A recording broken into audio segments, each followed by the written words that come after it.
Hey, welcome back. So, in this following conversation, I have a special guest, Dr. Nick Fine. And Nick is very vocal in UX research and design community. Maybe you encounter some of his content. He has an amazing YouTube channel. And the things like UX psychology, let's say, was pioneered by him and many other things. But in this conversation, we're going to dive into very tricky topics, I guess. We're going to answer a lot of the community questions.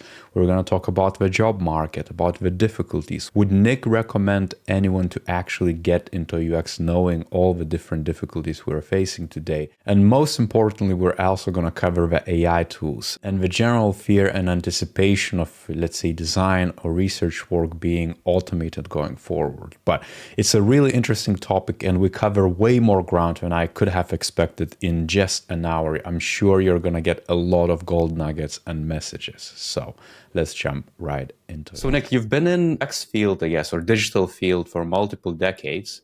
And knowing that, like, how do you think the actual industry shaped up? Like, what trends have you seen?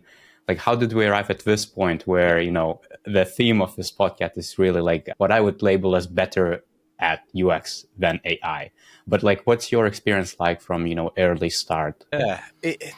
When you've been doing it for a long time or been around technology, or I suppose anything, you see trends and patterns emerging because of the longitudinal view.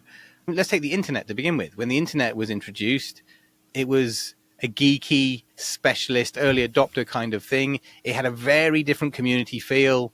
The personalities or the people involved were very different.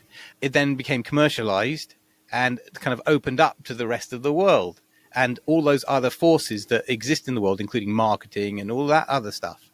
And so we went from this incredible information age, which was kind of very short-lived, I feel, maybe 10 years, feels about right, kind of 2000 to 2010 was probably the information age of, oh my God, we've got all this information. It's incredible. We were a bit overblown or over swamped with information, but it was like, look at what we can do. How cool is this new thing? It's next level generational tech. But then sometime around 2010, 2015, everything gets more popular. Facebook is born in 2005 and everything starts to become much more commercial and more, let's say evil forces, the forces of money start really affecting technology. And then what we see is the information age. So you go from this kind of wide-eyed, naive, isn't information amazing, to, oh my God, everybody's trying to subvert everything to their own means with misinformation and lies and misdirection and all the other stuff that's going on. So that's where we're at today with kind of any technology or anything technology related, be it UX or agile or many. The mainstream tends to commercialize it and therefore break it. And in my head, it's like always has been like the internet just helped to virtualize what we've been already doing. So, mischievousness, there's the evil side of things and like the human behavior ultimately, which is why I also wanted to talk to you. We can maybe cover a bit of US psychology and behavior aspects of that, but specifically with AI, because that has been overhyped in my mind and a lot of other UXers' mind. My personal stance is that it's a great tool and truly impressive with what we have so far, but it's still just a tool.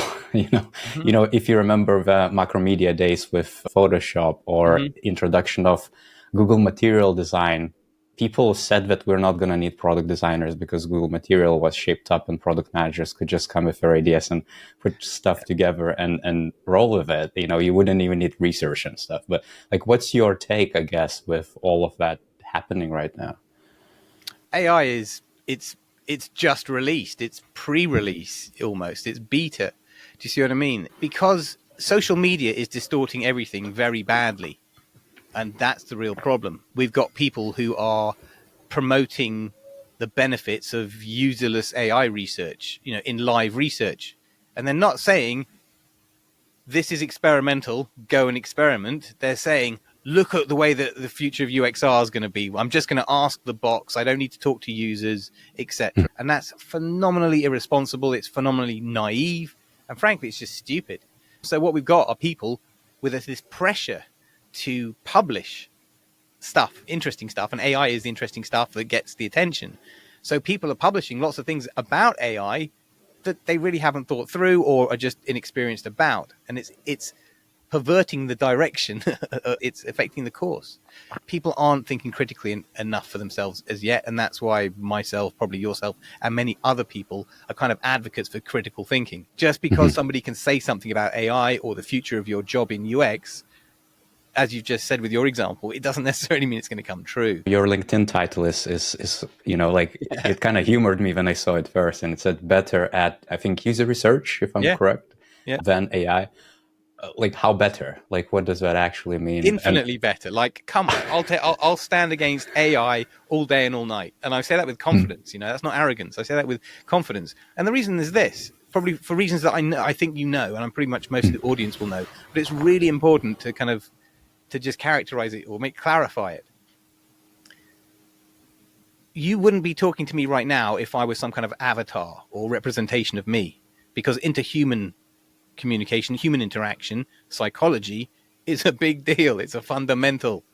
So when you're doing research in the world, you want to learn something in the world, you can send your army of bots out into the world to learn things. And that's what we're really talking about.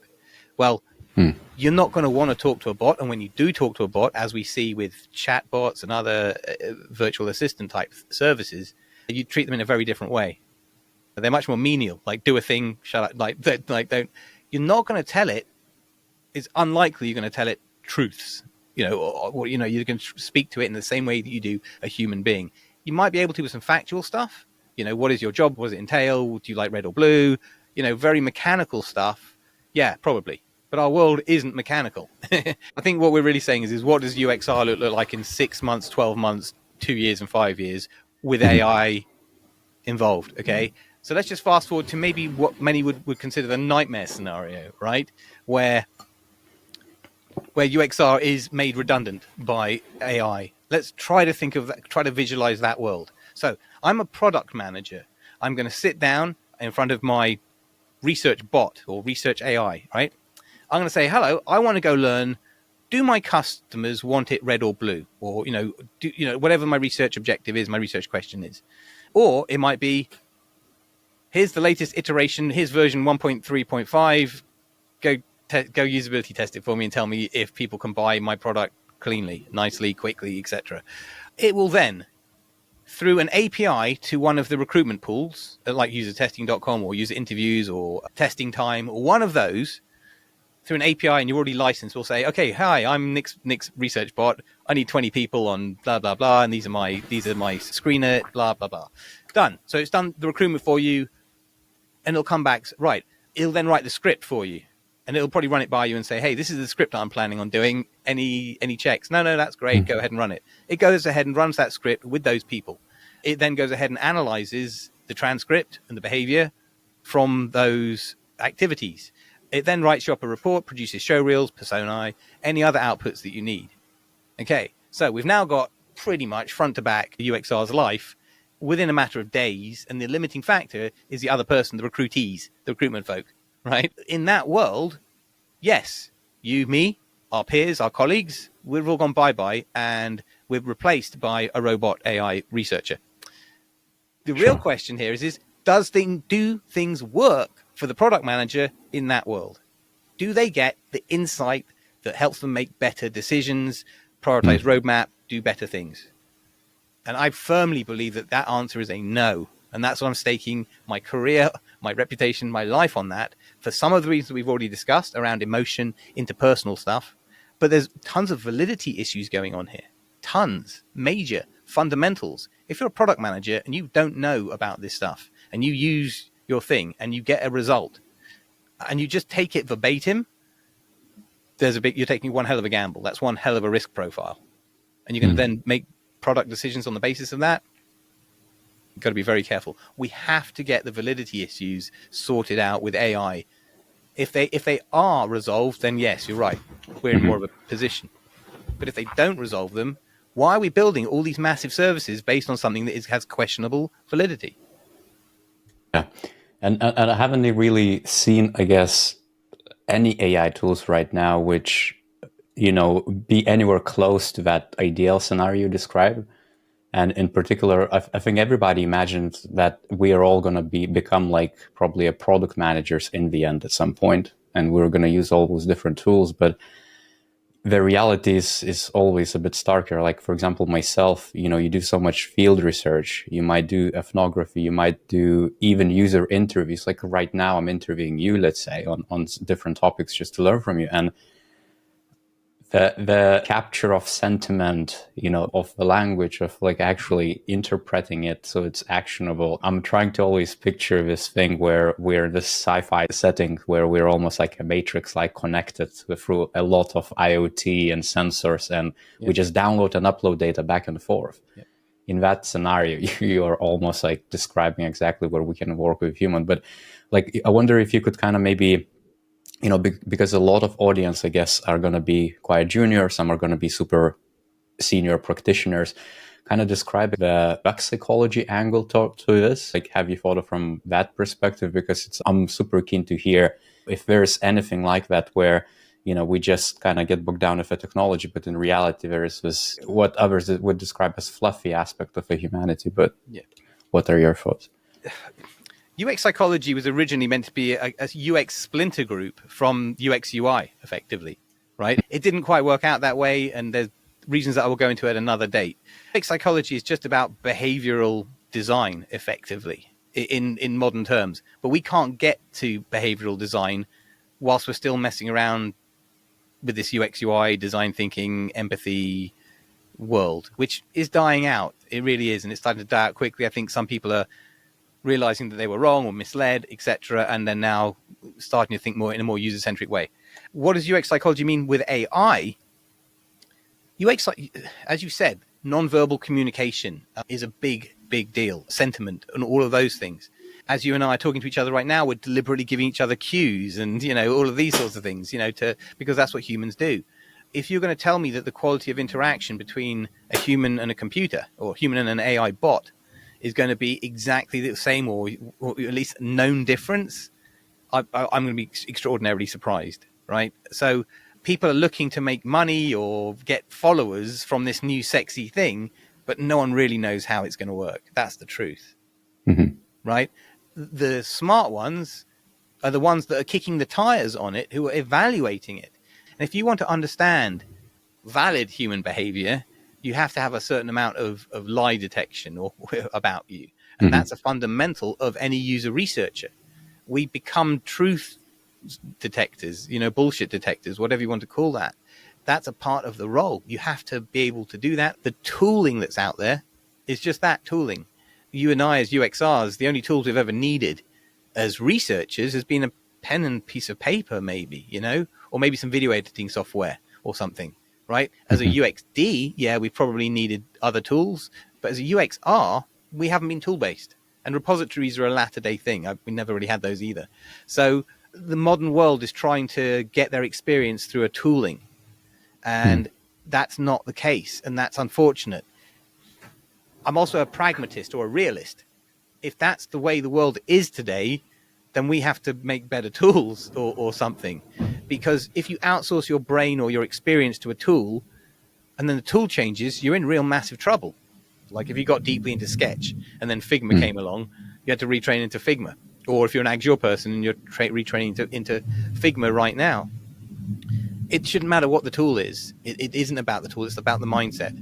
And we've lost too much mindset in this rush for tooling. On the UX psychology thing, finally, we can't allow bots to never send the machine to do the work of a human. I think that's a movie quote, or is it from the Terminator? And that's the case in user research. It really is. It's about humans. And the tooling and anything smart is there to help us do the heavy lifting or the analysis or something that's just tough going. You and I, we all hate watching back and transcripting, right? Before automatic transcription, you spent hours, days, right? Yeah. It was murder. We should have medals, right? We should have cups, trophies, awards for the sheer amount of man hour of heavy lifting. And then automatic transcription came along and made our life easier. Did it make us redundant? No, it didn't. Is AI going to make us redundant? No, it ain't. It's just another tool. I love how you decoupled, I guess, UXD from UXR. Like in my mind, I try to almost never decouple them, just because you can't have one without the other, and it's super dangerous. Do you feel like the UXD is a bit more in danger in a way? Because maybe it's a bit more tactical Yeah, than... 100%. I mean, if I'm a UXD, I'm a lot more scared than I'm being a UXR right now.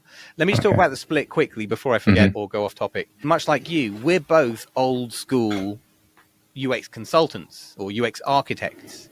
That was my role back in old school user-centric UX days. That meant I was a researcher and a designer. That meant I sat down with the traffic manager or the project manager and told them how much time I needed to do my research. I'd then do my research. I'd then prototype it. I'd then recruit people and test my prototype with people and just repeat. And that's UX.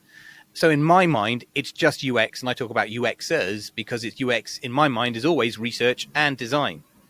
However, we're in a latter day world where there was a split, where there isn't a UX consultant or architect role anymore. It isn't full stack, it is distributed. So you have the designer and the researcher predominantly, and often a content person as well. So that's the kind of the product team that's mostly typical, or, you know what I mean, on average. If you look at most teams, the product team is interaction designer or a UXD or that kind of a role, a researcher, a content person, typically, and maybe a developer depending upon the place. So but we do have split roles in today's world. So I do think in terms of UXR and the activity that they do, and the UXD and the activity that they do. What gets crazier is then you've got the UX UI, which isn't necessarily a UXD. And that's what's pissing me off and has upset me the whole way. I cannot understand why UX UI is still in existence. It serves no purpose. And if UX UI is going to get binned by AI, if any role goes first, it's UX UI. I can't see where they're adding value. Cannot see it. If it's like a UXD and they're working in tandem with a UXR, then that's beautiful, because that's the UX consultant or architect that we were talking about, just split into two roles that work together on the same product team. I feel like it's still a bit of a legacy thing where, at least in my mind, when I would, let's say, hire for UXers, and some resumes would come in and it would say UI UX designers, I wouldn't discount it by no means. But there would be a bit of like a presumption that they maybe started as a UI designers and only now starting to develop UX skills.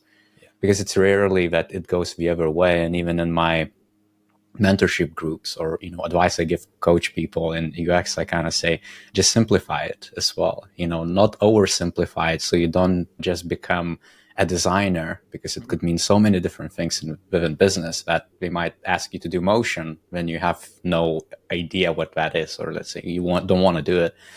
But I feel like it's also a bit of a disadvantage to just label yourself something which is not presenting it. And I love that you mentioned the architecture side, which doesn't exist anymore. I haven't seen UX architect in years, I would say. And if I would probably save that job ad as something like, okay, this is what it used to be, But I wonder if on that note, like, do you feel like, and maybe projecting like what the roles would look like in the future? Because I feel like a lot of people who are going to listen to this, they're going to be fearing that, oh shit, I should just drop the UXD, go for UXR and forget, everything I know so far. Yeah. Or I think that's a phenomenally dangerous thing to do.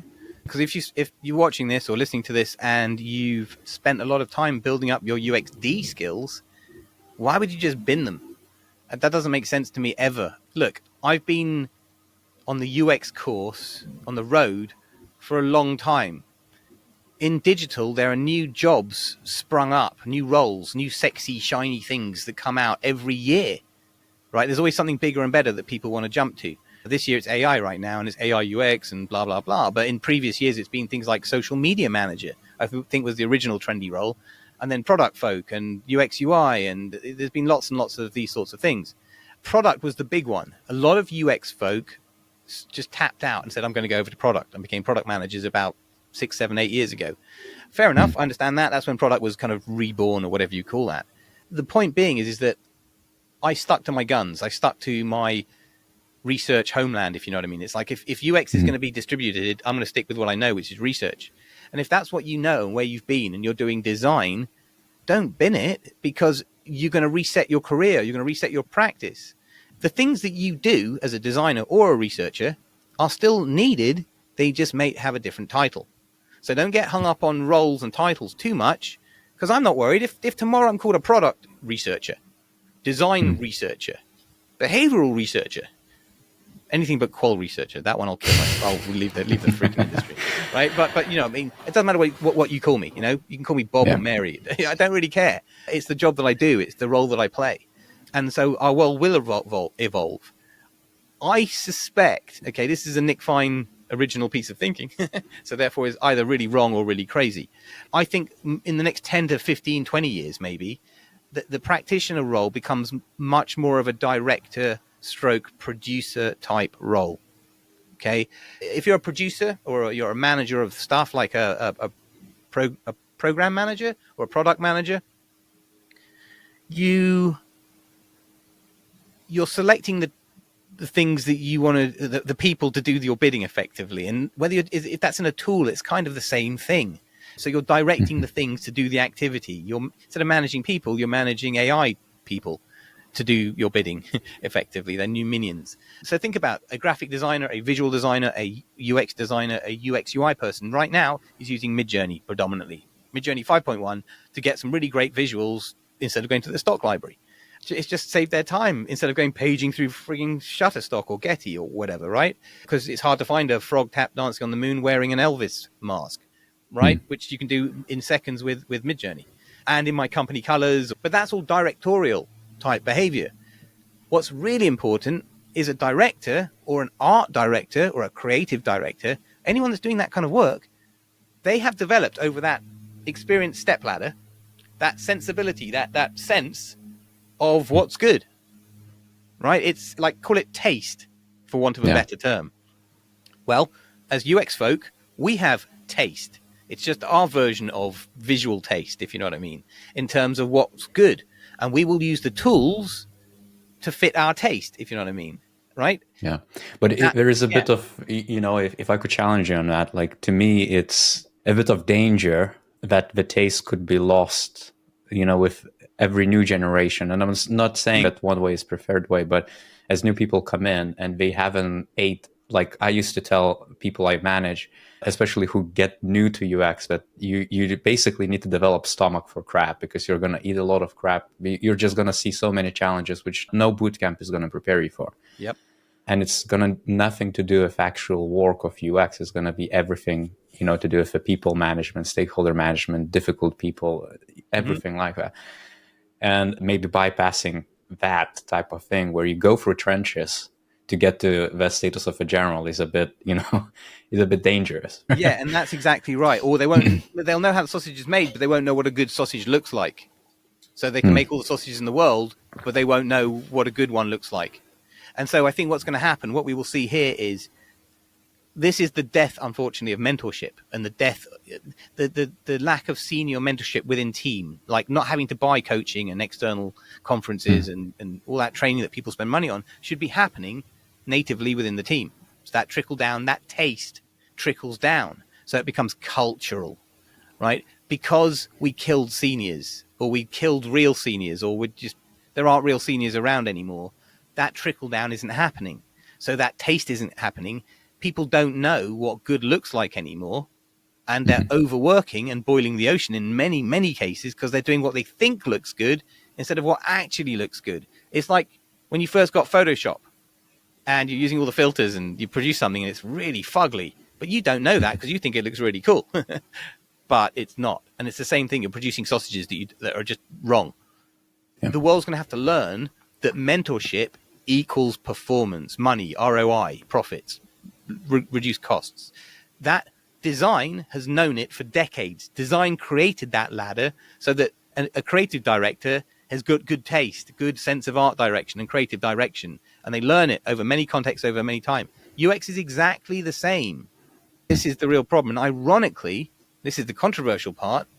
The people breaking that ladder are the people who climbed it in design, who don't want to climb it in UX, who they think, I was a creative director, that makes me a head of UX or a senior UXer. It doesn't. It makes you a junior, and they hate that. And I don't blame them. It's not right, but it's just facts. That's the way it is. So in order to get back the value in UX in general, we need to be passing the mentorship knowledge down so that it's cultural, so that people know what good is look like, so that we make money. That's how it has worked. It just needs to work that way again. What good UX is, like versus what it isn't. You kind of mentioned creative direction, art, or that type of thing. Is probably not that, but like, what is it ultimately then? Yeah, no, UX for me, quite simply, is the conversion of user needs into design solutions, right? To create an optimal experience effectively. That definition has worked for me since 2010, and I've tested it repeatedly. I've now got two versions of it, like a high level version and a low level version, depending upon which perspective you need. At the very highest version, it is the conversion, it's the creation of optimal experience. At the lower level, it's the conversion of user needs into design solutions, right? It's always been about needs into solution. Always. That's the core of UX. That's the very fundamental heart of UX is I know a thing about a user and I'm going to design to it. Specifically that link.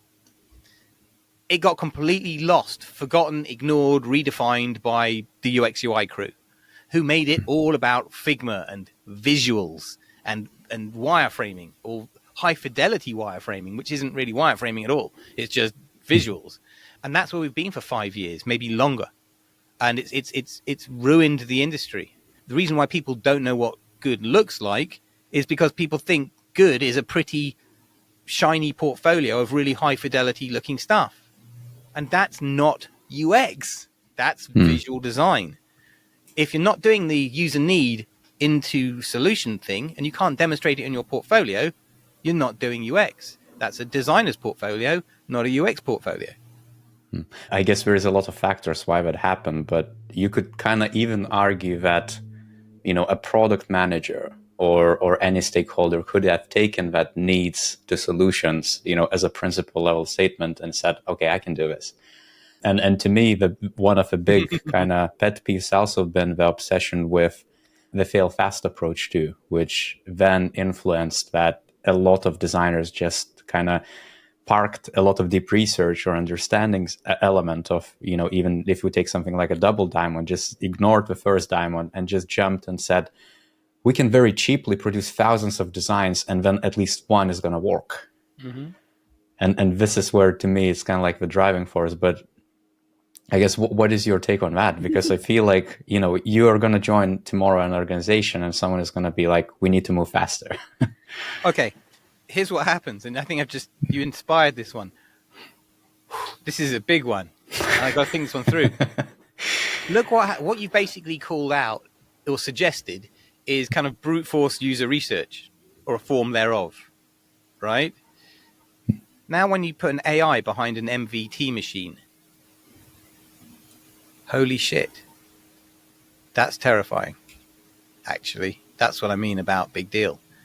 I need to think that one through because you literally just inspired that. But what does that look like? Yeah. Do you mean AI being basically just churning UIs until it gets it right? Well, see, if we're talking about MVT and the web analyst role of optimization in particular and experimentation in an MVT context, and you're loading the machine with specific cases that you want to test, different variants is the word I'm looking for. Sorry. An AI can generate better hypothetical experiments quicker, and it can run them quicker than any web analyst or user researcher can do. Now, I wonder, is that the most powerful role of an AI? Is that where why are we doing that as humans? The web analyst UX interaction or user researcher interaction, for me, has always been paramount. Like it's qual and quant in harmony type thing. Or, you know what I mean? It's two sides of a very important coin or two research capabilities. But what happens when you just put that, like let AI take care of it or AI as a service or that as a service? That's quite a big deal. It is, but it's like in my head as well. I've been pondering on this for so long. Just doing that automation of variance, I guess, we're nowhere close to being there. I feel like it's also going to come at a big expense because then you have to have enough of users to interact and check those deltas and say this is the change, the positive change, but then also take the damage of crappy UX. And even I feel like, I don't know if you seen that Amazon FTC case with the Prime constellations most recently, which is it was naughty, a big lawsuit. Yeah, and it's like even to come up with something evil right like that, it's you couldn't come up with that with just automation. It's like someone has to put a mastermind, a really black hat, and That's human evil kind of thing, right? yeah, yeah, and kind of go for that. On that note, one of the questions I got pinged in my DMs before a session was, one of the UXers is struggling to manage the product manager who's quite obsessed with AI, is almost looking for, like, how might we add, a chat GPT like interactions or value to the existing product, which I don't even know the industry. Yeah, I've had similar, but still, that's a good challenge. That's a good thing, because let's face it, AI is a massive deal. Any product manager is going to be thinking, what does this mean for my product? Because they will. I don't think you'd be a good product manager if you didn't ask that question. But we need to turn that question on its head, because we're UX people. We need and help educate the product folk, because they're not UX people either. Is what user need or pain point does the AI help solve? Or what feature or what function or what is it that we do that can meet a user need or a pain point that AI helps with? Right? That's the question to ask, not, I've got this thing, where do I shoehorn it? Or where do I kind of bolt it on? That's wrong thinking. That's kind of top-down thinking instead of bottom-up thinking. We are bottom-up folk, generally speaking. And yes, this is innovative, but that's innovation in the execution. The needs and the pains and nothing new or fancy. That's workflow and context and all of that stuff. But what would you suggest to do for that folk, and maybe on a tactical level as well? How do you actually do it? yeah, exactly. And maybe it's not even AI. Like, someone could, the other day I was asked, a stakeholder came to me and said, we want this feature, or just design me a mobile app. Yep. That's it. Like, how would you actually, from your I think expertise? you have to do initially, because this is a maturity kind of I want to say problem. I don't mean to be rude. You know what I mean? It's a maturity curve thing. It's a learning point. There we go. That's a nicer way of saying it. Is to do the work for them in that regard. Is to find the user need or the pain that AI helps resolve on the, look at their roadmap and look at their thinking and look where they're trying to go, what they're trying to achieve, and see where AI can fit in, but it's based on evidence. That's based on something that you've learned or that you know about. That, I think, is a much more powerful thing, because then you're advising your product manager, which is what you should be doing. What you shouldn't be doing is taking orders from them and just doing what they tell you to do blindly, which I hope no one is. But you know what I mean? You've got a brain. You're a consultant. You're there to advise. And influence as well is I feel like a big one. But I guess one of the challenges to that, and I wanted to kind of pick your brain, because in the past myself, I've been called a dogmatist. I would receive, and that's exactly why I'm bringing it, because I've seen, I think, a few things, on LinkedIn here and there about you specifically. Yeah. I'm sure listeners also, when we are talking, kind of can pick up some of the strong notions too. Yeah. I lost it last week and kind of ranted on it. That was my dogmatic post. And if you Google or if you look up Nick Fine and dogmatic, you'll probably find it quite quickly. Dogmatic is a relative position. It's a subjective opinion. Because what you're doing is I actually had to look this up and ask friends. Okay, I'm going to put my hand up. I was like, what does this dogmatic word mean? What is dogma? And it's like, it's saying things that you are holding out to be true. I was like, okay, so people are thinking that I'm standing out and saying UX should be this way when it might not necessarily be that way. Well, that's not the case, okay? And I can tell you why I'm not dogmatic, for all the reasons I said in that post. All I'm doing is representing an old world, the old user-centric world, for which there are lots of people in and around LinkedIn in the community who will give me very vocal, open, and private support, saying, we love you, Nick, keep doing what you're doing, you're speaking for the community, all of that good stuff. So I know from a lot of validation or feedback, whatever you want to call it, that there's that. But for people who have come in since 2015, 2016, since the gold rush, the UX UI era, if you've only come into the world and you haven't seen the old world, then I might look like a dogmatic person, because I'm being forceful about a certain way of doing things. But it's not that I'm representing them as facts. I'm just representing historical fact. It's just, if you don't know about the history, it seems like it could be dogma. And it really does show true colors in lots of people out there who hold themselves out to be seniors and experienced and big followers, but it really exposes their actual experience, because they can't have been in the game as long as they say they have with that kind of an attitude. To be honest, I'm always conflicted with that. You see all the new things coming up, and the shaping of the roles again, the titles, which is such a minutia thing. It's quite irrelevant to the industry, but still it affects so much because people, especially new ones, kind of position themselves in their careers and say, I want to be this. And then and nothing else matters. And, we mentioned as well the UX architecture, which kind of disappeared. But it was really just consumed with other titles and things of that nature. But it always kind of conflicts me. And that's maybe my personal thing because, it depends what day you ask something of me. One day I might just be like, okay, let's just call ourselves designers and forget about it and then fight individual fights, because then you're going to be left off with unique challenges which someone might have, but nobody can provide mentorship or kind of like tell you that this is what UX is, this is what UI is, and like you're not going to have a unique a challenge or a problem someone can help you solve, basically. But I wonder, like, from your, because you have so much expertise, like working with more junior people, I guess you always giving advice online, but like, what's the most common advice you think you're giving today? However dogmatic or however, maybe inflammatory to some people, but I wonder what that is exactly. This isn't the most common advice I'd given people, but this is the best advice I can think of right now for people that are juniors and mids. I would probably say, don't be in such a rush to be a senior. I think so many people who predate you have rushed to be senior and to feel important or to have a bigger salary or a bigger title, and they've completely missed all of the learning. And there's a lot of people, a lot of leaders who have never been practitioners at all, or have got minimal experience at one or two brands. That's a very narrow horizon. That's a blinkered view. If you miss out on UX, most people will tell you you can't even work out what UX is in your head until you've done it for a number of years. No one can ever tell you what UX is. You will work it out through repeat activity in different contexts.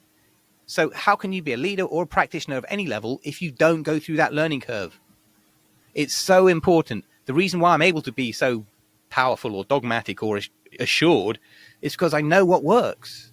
And I know it with extreme levels of confidence. And I've done it under extreme levels of pressure. And I've made money for big brands, small brands, public sector, agency, whatever. When you can do that, you'll be able to do the right thing. Here's a great example for you. Imagine you're a musician of any variety.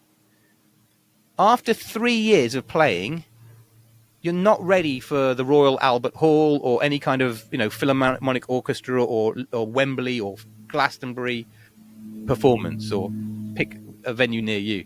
It probably takes you 10 years and lots of practice and lots more. If you were to say, hey, I'm a 3-year pro violinist, I want to play in the first violinist slot, you wouldn't make it past the trial. And if you did make it onto stage, you'd be laughed off because it would be embarrassing and you would be terrible. And that's what we see in the UX world today. Lots of people playing really shitty music, but they don't know how bad it sounds. And there's more people who like bad music than people who know what good music is. I wanted to ask you about UX leadership in general, and those challenges. And I feel like one wake-up call, which a lot of UXers have, and this is more general theme, I guess, but it's a pain point, where it doesn't matter what seniority you are, you're always going to struggle in the job market. Or unless you're going to find environments like, if I would take your metaphor of like bands and kind of like a, fine tuning of a music, you're going to need to look for the same band basically after you're done.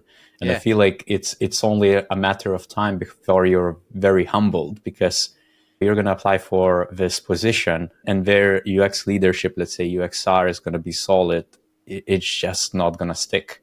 No. And that's why I always recommend people like just make sure to just almost like persevere through the things which are difficult today, because it's going to pay off. But that's such a big point, Vi, really massive.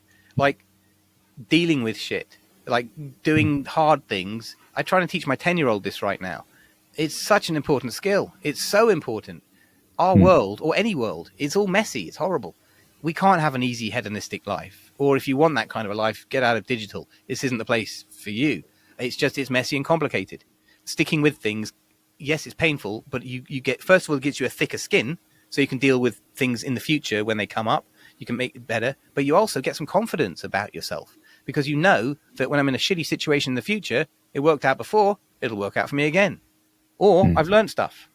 Also, there's this culture of making mistakes is bad. Like failure, I failed more than most. That's how I know more than most. But it's only because I've been allowed to fail, or I've been allowed to fail with a mentor to help pick me up again or to show me the right way forward. Yeah, I always say fail, but not at the expense of a user, Yeah, right. So because some failures can be just devastating for the business and everything. But like, as we touch the job market, like I would be really keen to hear your thoughts or maybe even advice, for people. Like we are, again, it depends where. Let's say the US market right now is dire. European UK market is also pretty bad.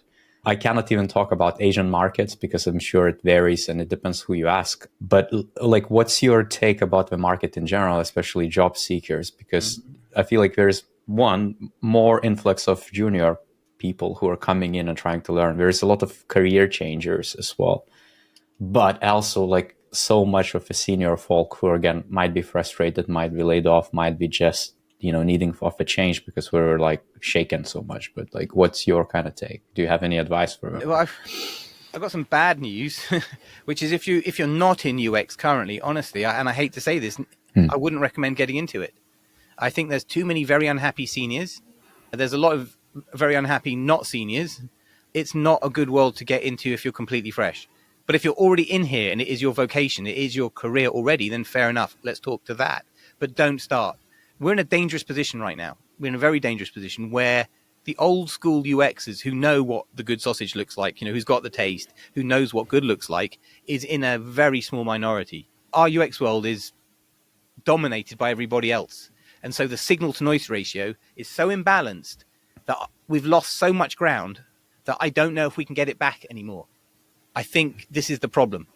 So the fundamental problem is that UX died with the gold rush, and it's been having this death of 1,000 cuts, slowly and agonizingly playing out in public, culminating in redundancies and people being fired from their jobs and whole teams being dismantled. What that means is that UX and the perception of New World UX is not good because it hasn't been delivering value, because it isn't UX. It's using our name. But that doesn't mean say UX goes away and stays dead. Because the digital world, the IT world, the world of producing stuff needs UX. Whether it's called UX, CX, product experience, or anything else moving forwards, like I said earlier, we don't care, right? But the thing that we do needs to be done, both the research and the design, the UXy bit. So the world is going to either have to relearn UX from scratch, like we all did back in the day, which I find mind-blowing, but is entirely possible. We've got a fully formed user-centric process that works. Why don't they just do it? Get the value back, and then get jobs back, and then get UX back on a trajectory. I feel like I want to challenge you on that as well in a way, because I want to not inspire is not the right word, but I always want to deliver the truth to the people, right? And kind of just tell this is exactly what UX is. No bullshit. You're definitely going to go through hell basically because it's not easy. It's just like any other scientific job minus the minus the peer reviews and everything else which we could debate endlessly. But it's kind of like, to me, it's also quite dangerous that someone is just going to hear that and is going to be like, okay, well, then I'm just going to go and do UI work. Yeah. And then you maybe lose that person who could have been champion of user centricity down the road. But look, we know that just doing UI work, it doesn't work because lots of them have just been fired or it predates UX. The reason why we do UX is so there isn't just UI work. That's when the lunatics were running the asylum. But we also have plenty of data or evidence or anecdotal evidence when a delivery lead, a PM, a designer does their own research, things go bad, really badly, and it's usually a delayed thing. We also know that research or doing the research part of UX is a risky business. It comes at risk, shall we say. UX folk like you and I, or people who are more senior user researchers, are very used to taking that weight on our shoulders. Other folk, other roles are not used to it. And if you're going to make a product roadmap decision based upon your own research, You better have a good degree of confidence in it, a very high degree of confidence. And so that's why I'm saying people can go off dark side and, play to what PM or any other force wants. It won't perform. And everything comes back to that. It won't deliver what you want it to. So you can go through all the checkbox activity, it's not going to meet your outcome. And that's a problem. I want to kind of even highlight this even more. It really depends on a project or a product or the issue you're solving, but the performance is, like, to me, it seems like the things which actually matter, which you're solving with user research, usually have like a big effect down the line, down the road. Let's say, having worked with public sector digital services here in UK, the actual effect of those digital services can be observed with one-to-one user testing, usability, observations, kind of drawing out projections here and there. But the actual impact could take years. And sometimes, like even now, I'm hearing some of the successes and not so great successes about things I worked on way back down the road. And sometimes even, you figure out, oh, that thing I worked on 5 years ago just won an award just now because it took so long to maybe bring it to the market or maintain it to the optimal rate. And of course, it tells me that I did a shit job back in the day before it took, so long to get to this state.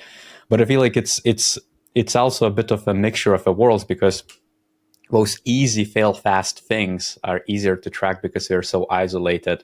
But those bigger challenges and strategic initiatives, which you actually pile up so much research, could take so long. It's both like double-edged sword of positive feedback, but also could be negative feedback down the road. And if you take the UX failures of, I don't even know what a good example is. Maybe let's take Epic Games, the Fortnite, that cancellation thing where we find, I'm going to butcher this number, but it was something like 200 to 500 million because of one usability disaster. I can almost guarantee that it was designed and left for years until someone picked up. And by that time, you don't even have that person to point fingers to, or that team, it's to someone to kind of be responsible for it. But I don't know if this is relevant. I was looking at some software recently. Let's just say that I was being shown some software that had a drop list in it. And it was quite a big drop list in depth and in width. So just a really texty drop list. And it wasn't in alphabetical order, so it was a nightmare drop list. And it had been in the software for quite some time. And the PM was like, yeah, we really need to user test this thing. I'm like, in my head, I'm thinking, who needs to user test that? That's just wrong, right? That just needs fixing. That is obviously an engineer or designer or somebody who is not UX savvy has just knocked a drop list together as it's done, it's complete, but it's not got the UX quality to it, should we say. Lots of those things kind of hang around and people point fingers backwards. It was their fault. I think the way that I'm looking at these things is these things all make it through into live at some point, or they shouldn't do, but they do. If you've got research as a business as usual activity, if you're basically kicking the tires on your thing regularly, these things should come out in the wash really quickly. You shouldn't really find them. I get to see lots of really bad experience in today's world because none of it is tested. There's no lag. It's just, it hasn't seen user research or any kind of UX in the first place. That's, I think, the biggest problem today. But because you never escape those things as well, which is another thing. It's like, doesn't matter how senior you get or how managerial you get, you're always exposed to those things to some extent, or you have a proximity to pick up and use that as an example. But and here's the thing though, because UX is latter day definition is so visual, it's not thinking about the interactive component element of it. And so if you're looking at a drop list and how to structure it, that's much more architectural. It's not visual. It's more interactive. And Figma historically hasn't been an interactive prototype or of any real value until now. You know what I mean? Which means if you're testing Figma prototypes, you'll never testing the quality of drop lists to that level. Yeah, this is why UX is back in the dark ages.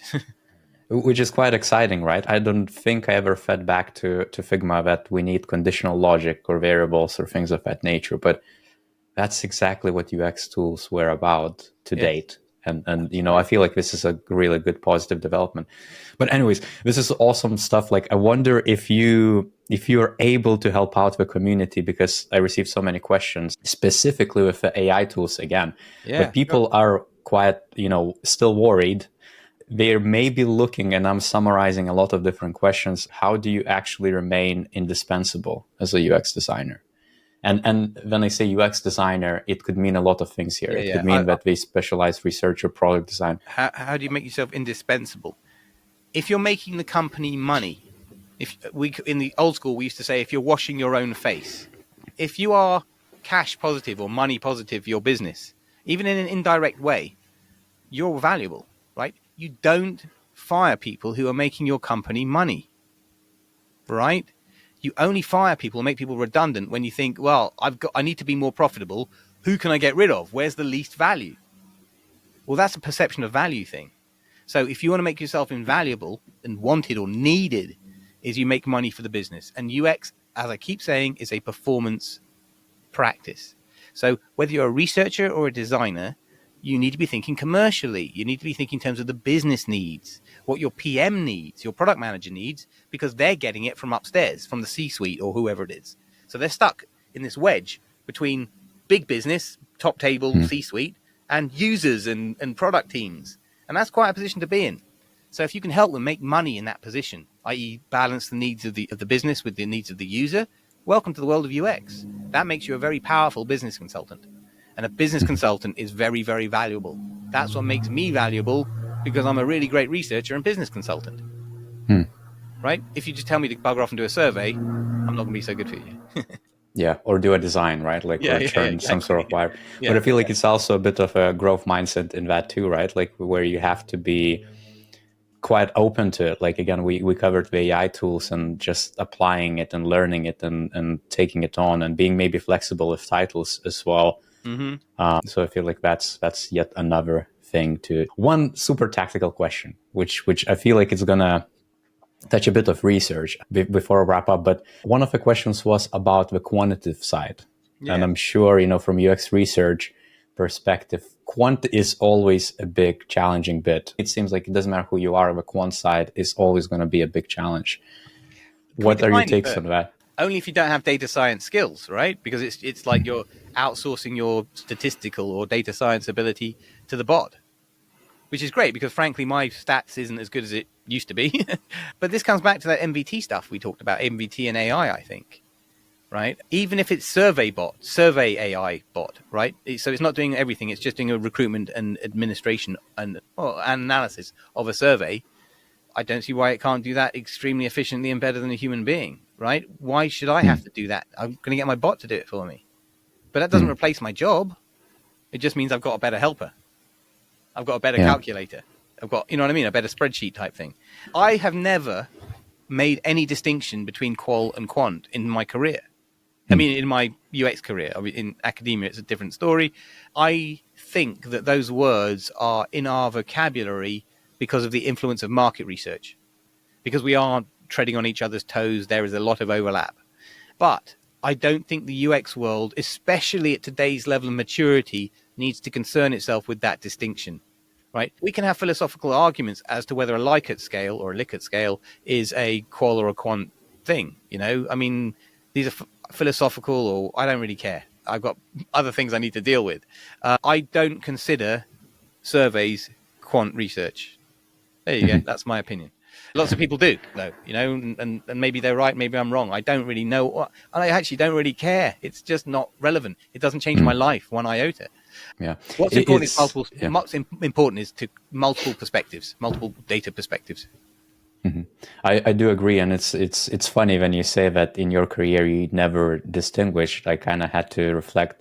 It's quite rare when in the professional world you would drive with, let's say, quant or qual, like you would drive with something like value or why you're doing that. And even if, like, I remember driving some workshops and I would say, like a kickoff workshop where I would say, product team, engineering team, stakeholders, please help me map out exactly what we can capture on a quant side, and then they see what we can capture on a qualitative side, and just driving it as a collaborative way to plan the research so everyone's involved.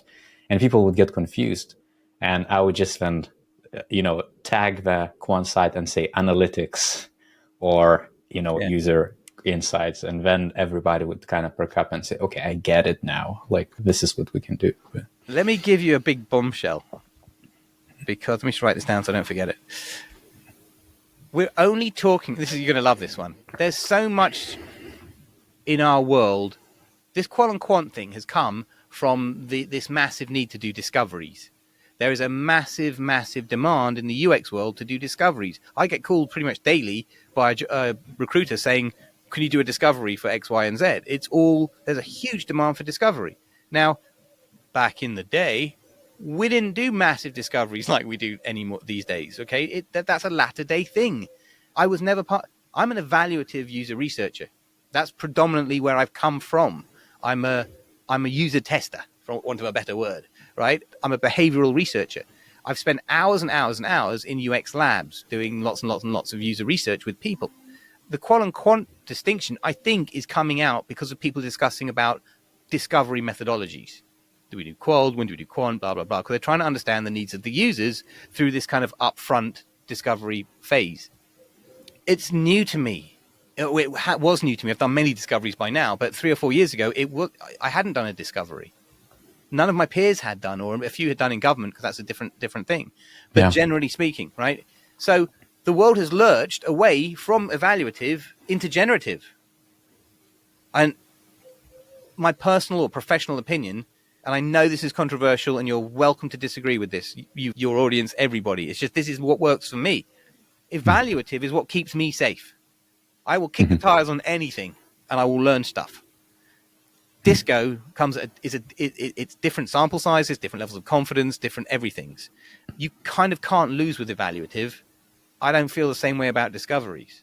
I mean, they're important and they're important direction. And you're mad if you don't do one. But I think they're overplayed and etc.